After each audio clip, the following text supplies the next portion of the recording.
Prime Minister Joseph John Gote charges committee members of the 2021 African Nations Championship and the African Nations Cup of 2022 to pitch on every detail that will secure success during the committee's 26th session today. Ebua Lawton, 23 years after the demise of Cameroon's prolific artist, his works live on beyond the African continent. Tonight, the 7:30 News provides a reliving of his career that began with Moulé Mamam. Good evening and thanks for joining us. Those were the headlines of the 7:30 News.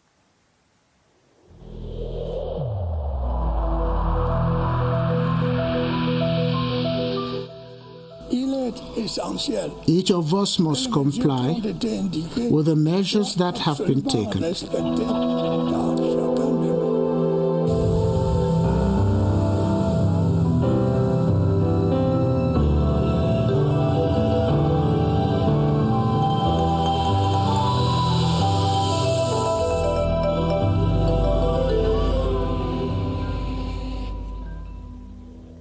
Day 2 of the 2020-21 school year in the Northwest region has witnessed a sharp increase in the number of pupils present in class. Contrary to yesterday's timid turnout, Governor Adolphe de l'Afrique noticed with satisfaction that parents and teachers have shunned the school boycotts and have opted to give children a chance to be educated. Karin Tosem reports that reassurances on security were also made during the tour to schools. The turnout in most schools in Bamenda Tuesday, October 6, largely contrasts with the sluggish image on the reopening day. Both learners and teachers flooded into schools ready to deal with the school boycott operation that has dampened education in the region for the past 4 years. We're expecting 36 have turned out. We have 316 students that have come in. Some students are looking forward to recover from the time lost. My life has been here for these 4 years, and I want to beg and let it help me to write my exam so that I will be able to support my family. Northwest Governor, after an evaluation trip to some schools in Bamenda, talked of reinforced measures to deal with the coronavirus pandemic in the region. To accompany the councils, to accompany the parents, the head of state has sent a special parcel of face masks that will be given to school authorities. Authorities are keen on ensuring that the effective school resumption in the capital city, Bamenda, should be replicated in other troubled spots across the region. School officials across the nation are expected to abide by the decision to enroll not more than 50 pupils per class as part of government's will to beat the coronavirus. With the desire to meet financial needs and to cover investment costs, do public and private institutions really respect the measure? Ewane Pole walks us through to some schools in Yaoundé to see its level of implementation. Here's his report. Both public and private institutions of learning are gradually respecting fiscal distancing measure by limiting the enrollment of pupils and students per class. We have 50 students per class, and we advise them to put on their face masks. The dormitories are also spaced out, unlike before. Rooms that used to have 24 students were streamed down to 10 students per room so as to maintain the social distancing. If the number is above, we have already informed the parents that we are going to share the class into two. The school authorities have solutions in case the number of students increase. The institution have the school council, which can raise money and build another classroom. So far with the admission, we are struggling to maintain the 50 students per class. The only issue we have here is the variation of classes, because for us in the private, we have some classes that are really large. So we are still struggling to see how we can keep that. We have done our best to ensure that our environment is COVID-free. However, 2 days into the 2020-2021 school year, it's been noted that the number of learners in public schools and colleges is more than that of the lay private education sector. The craving for private education in Cameroon is gradually dwindling as parents and proprietors are regularly at loggerheads over the permanent increase in fees. In these regards to official texts that regulate tuition in private schools, it is commonplace to find school officials who flaunt the 50,000 francs required. Beatrice Ngum investigates the financial hiccup in the sector. Dotted across Yaoundé are structures like these that promote private education. But more and more, they are losing credibility in the face of parents. Many say proprietors think business instead of education. People must not take Corona as a way to maybe to enrich themselves. Here, for instance, we focus on quality education more than money making. For those whose annual expenses cost some 6 million CFA francs, proprietors say these plus other expenses will have an impact on tuition. When fixing our fee is first of all the building, the didactic material. You need to look at where the school is situated. If it is in a central town or it is in a local environment. Those who have made it a habit of upping tuition almost yearly can face the law. The law that organizes private education has taken measures in Article 6. In the article, they are talking of two types of schools. Free private school will fix their tuition, while those on contract will sign conventions with the ministry. From there, we can have control over their tuition. A text does exist homologating tuition in private schools at less than 50,000 francs CFA. Though obsolete, government is working on a new law that will classify schools into two categories, free and contract. Once operational, infrastructure and attendance rate will no longer be measuring tools for tuition. Still in education, the two-shift system is mandatory for secondary schools, while the number of registered pupils per class surpasses 50. This is one of the innovations of the current school year, which will also see the intensification of virtual learning. Gerard Nanji Eyambe reviews the clarifications provided by Secondary Education Minister Professor Nalova Lyonga on the 7:30 News yesterday. The 2020-2021 academic year has come with its peculiarities. One of them is the shift system as part of measures to curb the spread of COVID-19 in the school milieu. You have two classes, one starting from 7:30 to 12:30 and the other from 1 o'clock to 5:30. The shift system simply means that you have more than the normal number of students to be in a classroom. This will not be applicable in all cases. If your class is not overpopulated, if it is not more than 50, then you don't have to split it. You don't have to have a shift system.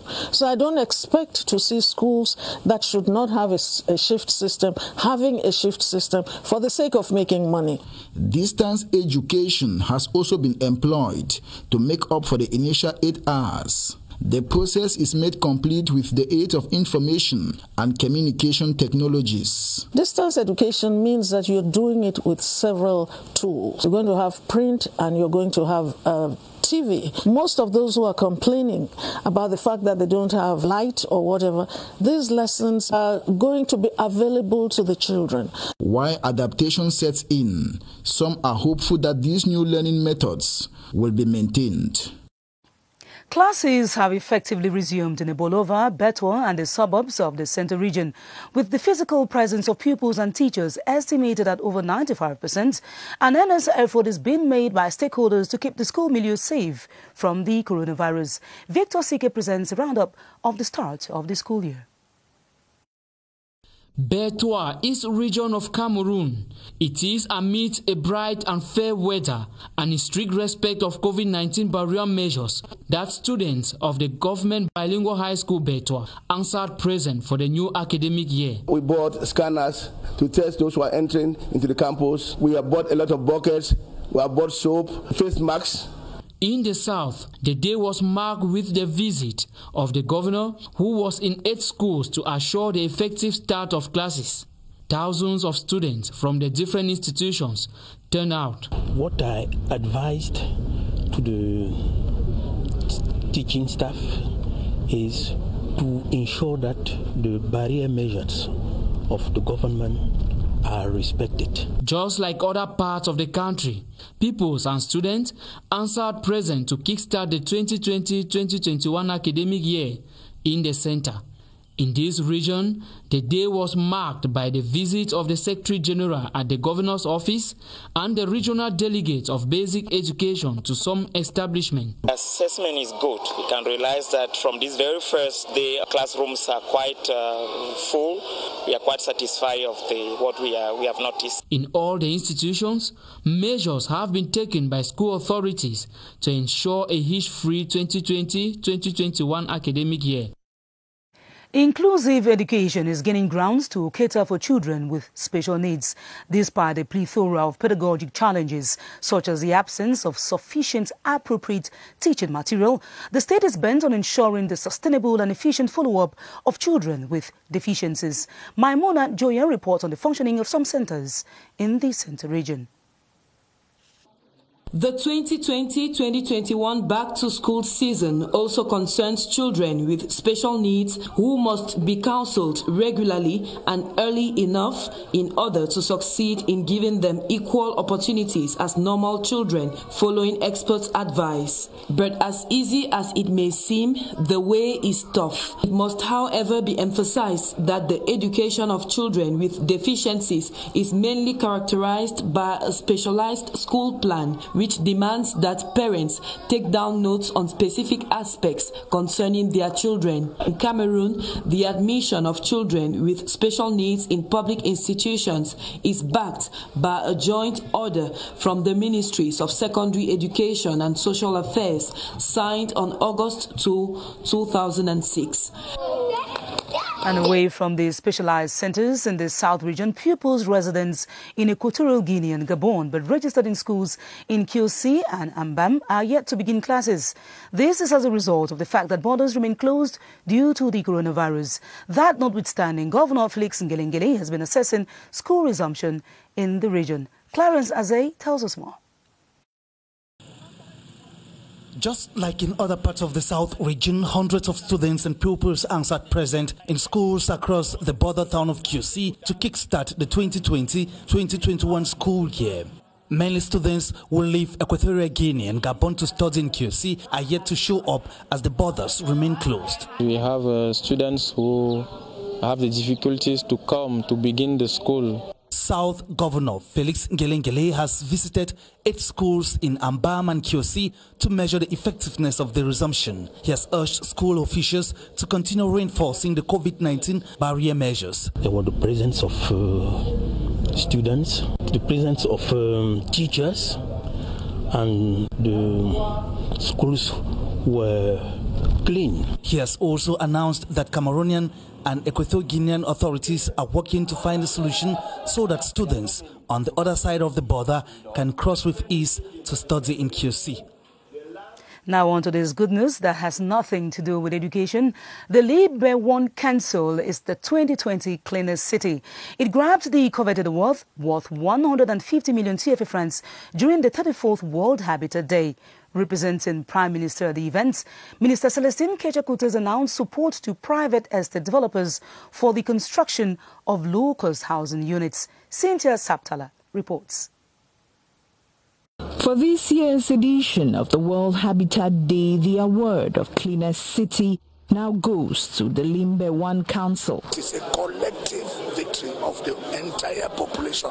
After deliberations from an independent jury, the choice of winners laid grounds for guidelines and recommendations for other council leaders. I hope that all the mayors, as from now up to the 4th October 2021, they will continue fighting to keep their place clean. With Cameroon's participation via video conference to the global event hosted in Indonesia, the minister talked of government's efforts to reduce the current housing deficit, estimated at 2 billion units. We'll build a task force, we'll evaluate every year how many low-cost housing, how many housing do they produce.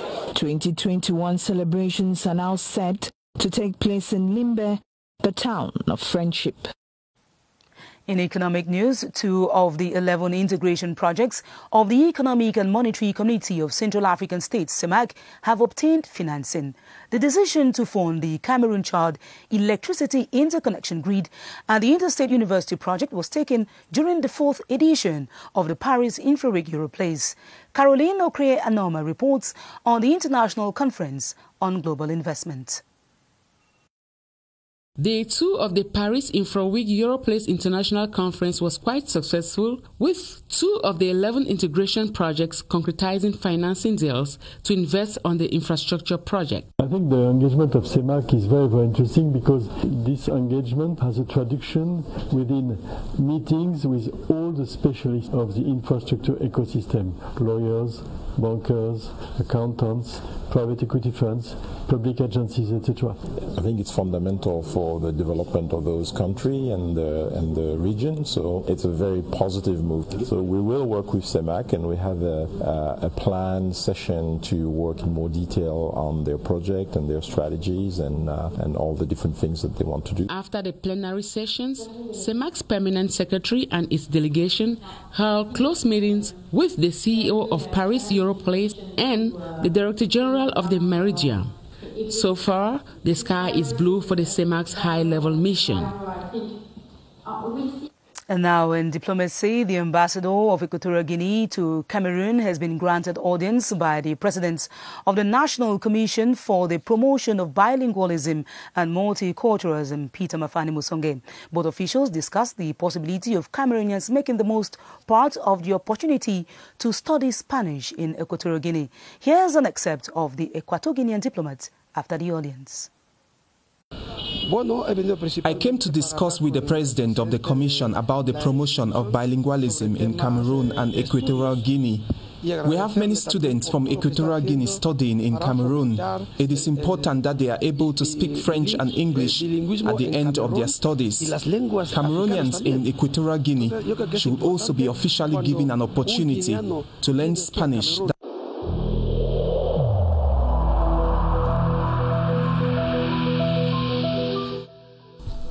The wearing of face masks in public places will be mandatory until further notice.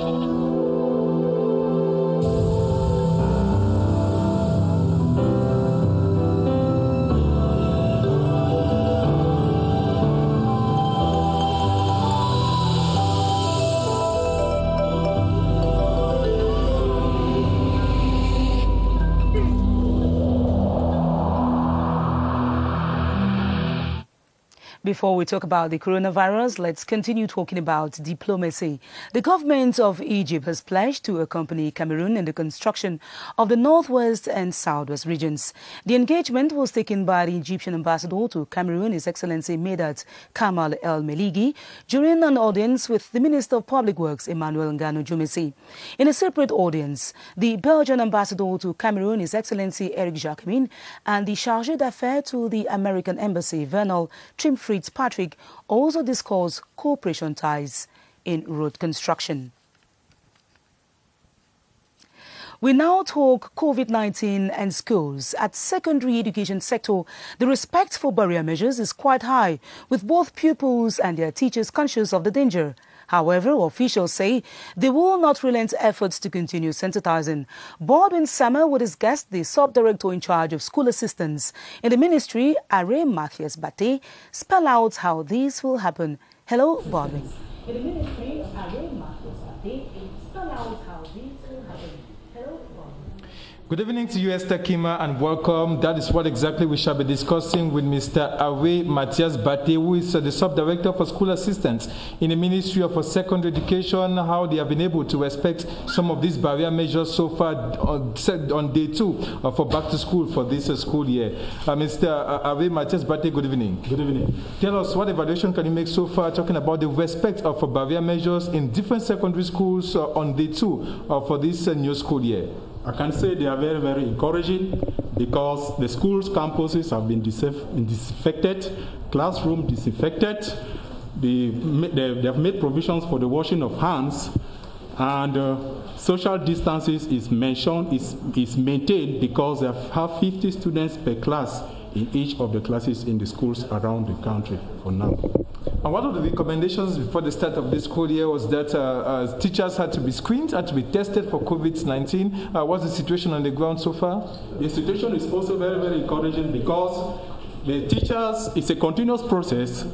Following the directives of the Minister of Secondary Education, Professor Nalova Lyonga, she gave instruction that all teachers should be tested. The process is ongoing, and this is being carried out by the various health districts in the country. And the teachers themselves are very, very enthusiastic to do that. And again, they have put all their hands on deck as educators, as parents, to make sure that the various measures are being respected to the latter. Thank you so much, Mr. Awe Matthias Bate, Sub-Director for School Assistance in the Ministry of Secondary Education, and they say that the Minister of Secondary Education, Professor Nalova Lyonga, is firm on that. All these barrier measures must be respected by the students and equally by the teachers, so as together they should stop the spread of the coronavirus in the secondary education sector in the country. Back to you, Kmer. Thanks, Baldwin, for details on what the Ministry of Secondary Education is doing to curb the spread of the coronavirus in the country. We'll now take you to Parliament. The annual program for the reinforcement of capacities of personnel of the National Assembly has ended with calls for the need to abide by the teachings provided. The third phase was closed today by the Senior Deputy Speaker of the National Assembly, Honorable Ilarion Etong. Details on the culmination of a 6-month training in this report. From improved knowledge in English and French to promoting computer literacy, these personnel and the annual training on rules of protocol, parliamentary diplomacy, and the drafting of administrative correspondences. Without this training at the background, our job of doing this research work to facilitate the work of the Secretary General of National Assembly, it would not be very possible. The skills acquired are considered vital for the institution by the House Speaker's representative. If all those who were trained apply what they learn, our parliamentary administration will become efficient to accomplish the mission of our House chamber successfully. In 6 months, the staff's competence has been given a fresh impetus. It was a very great success, and we hope that we are going to see the impact in our administration. The 2021 phase is in maturation at the General Secretariat, conversant with the needs of Cameroon's parliamentary setting. As announced in one of our top stories, members of the committee charged with the preparation of the 2021 African Nations Championship and the 2022 African Nations Cup have been urged to ensure the success of both competitions. This was in the course of the 26th session of the committee chaired today by Prime Minister Joseph John Goethe. Christian Chatham reports that an assessment of the infrastructure under construction was also made.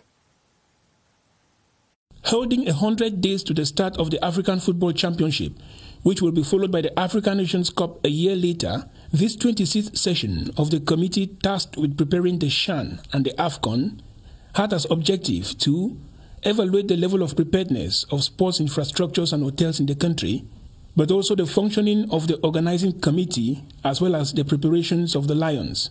From the 3 exposés presented during the session, the general impression is that the country's main sports infrastructures are ready. Avant la survenue de la pandémie du Covid, everything was ready even before the COVID-19 pandemic, but there has been some degradation, so the session has enabled us to take measures on how to repair the damaged. Prime Minister Joseph John Goethe has urged members of the committee and heads of different administrations concerned with the events to polish every detail and ensure that everything is in place and on time. He has given special instructions for the extension of water, electricity, and TV signals to all sites, the completion of video surveillance coverage, and the acceleration of negotiations for the funding of the Olembe Sports Complex and the east entrance to Douala.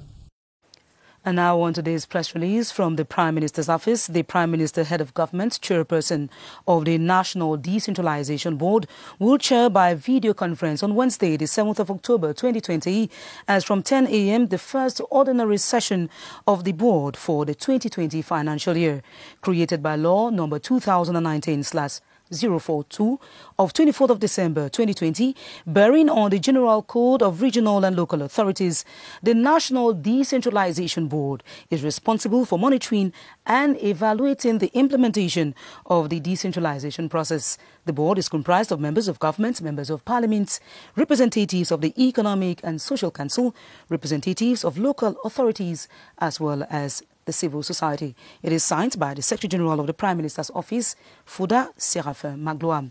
And another press release, the Minister of the Economy, Planning and Regional Development, Mr. Lamine Ousmane May, has the honor to inform the national and international public opinion that following the very high instructions of the head of state, Mr. Mohamedou Labarang, ambassador to Cameroun to the Republic of Egypt, has signed on the 4th of August 2020 with the Arab Bank of Economic Development in Africa a loan agreement for an amount summing up to about 7 billion CFA francs for the financing of the construction and equipping of the Mbalmayo Regional Hospital project.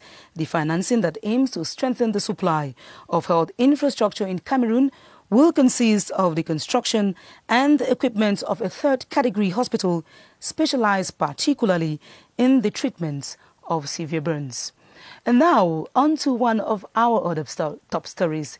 It's been 23 years since the talented and exceptional singer Ibo Alotin passed on.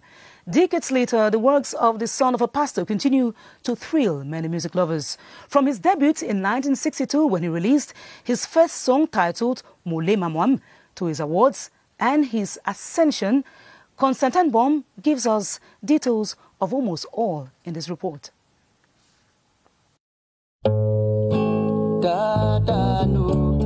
The song did not bring him much material satisfaction, but he remained confident and cultivated his love for the gift he had from birth. He worked day and night until he found success. I think it's time that we give him a tribute to all that he's done for our country and to keep his image and his memory and his songs, make them live on to the next generation by remixing them. His works, Matumba Matumba and Besombe, achieved Pan-African and international success. He was invited to the first Pan-African Festival of Algiers in July 1969, where he represented Cameroon.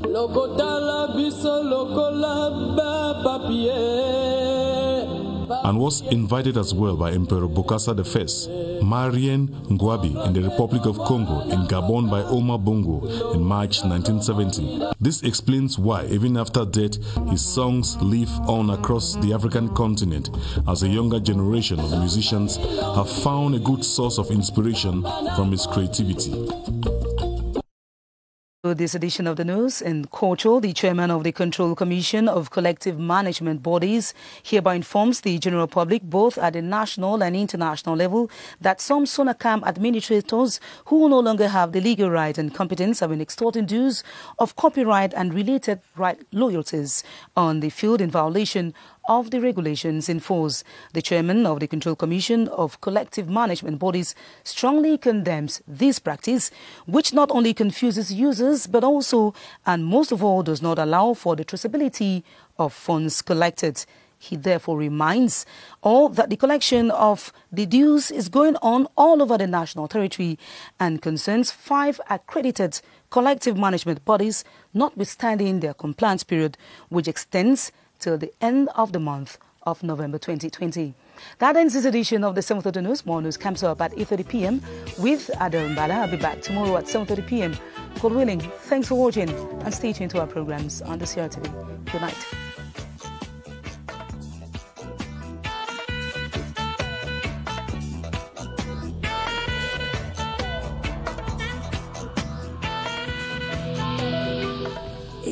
In this connection, we should avoid stigmatizing